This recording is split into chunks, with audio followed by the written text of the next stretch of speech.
আপনারা দেখেই বুঝতে পারছেন এটা হলো বেগুন গাছ। আর এই বেগুন গাছের প্রত্যেকটা আগায় দেখুন ফুল চলে এসছে।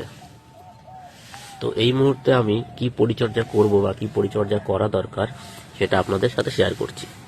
তো দেখুন এই নিচের দিক দিয়ে যে ব্রাঞ্চগুলো বেরিয়েছে না, তো সেই ব্রাঞ্চগুলোকে আমি কেটে দেব। কারণ কেন কাটবো, এর ফলে উপরের দিকে যে ব্রাঞ্চগুলো আছে বা যেগুলোতে ফুল এসছে সেগুলো ভালো পরিমাণে খাবারটা ইনটেক করতে পারবে, তার জন্য আমি এটা কেটে দিলাম। আর দেখবেন কিছু কিছু দৈত্য আকারের পাতা বেরিয়েছে, সেই পাতাগুলোকেও কেটে দেব। এই একটা পাতা দেখুন, এই পাতাটার নিচেই দেখুন একটা ব্রাঞ্চ আছে, তো ওই ব্রাঞ্চটায় অলরেডি ফুল চলে এসছে কিন্তু সানলাইট ঠিক মতো পাচ্ছে না, তো আমি এটাকে এখান দিয়ে কেটে দেব। এখান দিয়ে এটাকে কেটে দেওয়ার পরে কেটে দিলাম, এবার ওখানটা ওটা সানলাইটটা পাবে।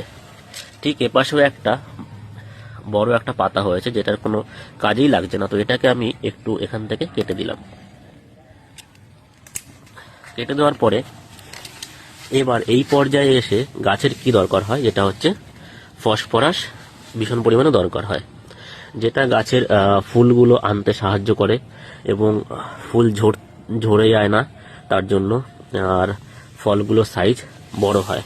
তো সেক্ষেত্রে আমি কি করব, এই যে এখানটা যেটা বোন ডাস্ট আছে, এই বোন ডাস্টে প্রচুর পরিমাণে ফসফরাস থাকে আর ক্যালসিয়াম থাকে, নাইট্রোজেনের পরিমাণ এতে খুব কম থাকে। তো এটাকে আমি কিছুটা পরিমাণ নিয়ে এই গাছের এখান দিয়ে দিয়ে দেবো। এটা যেহেতু স্লো রিলিজ ফার্টিলাইজার, তো এটাকে আমি একদম গুঁড়ো অবস্থায় কিনে এনেছি, তো এটাকে এই চারপাশ দিয়ে কিছুটা পরিমাণ দিয়ে দেবো। দিয়ে দেওয়া এক চামচ, চা চামচের এক চামচের মতো দিতে পারেন আপনারা। দিয়ে এটাকে আমি এর সঙ্গে ভালো করে মিশিয়ে দেবো।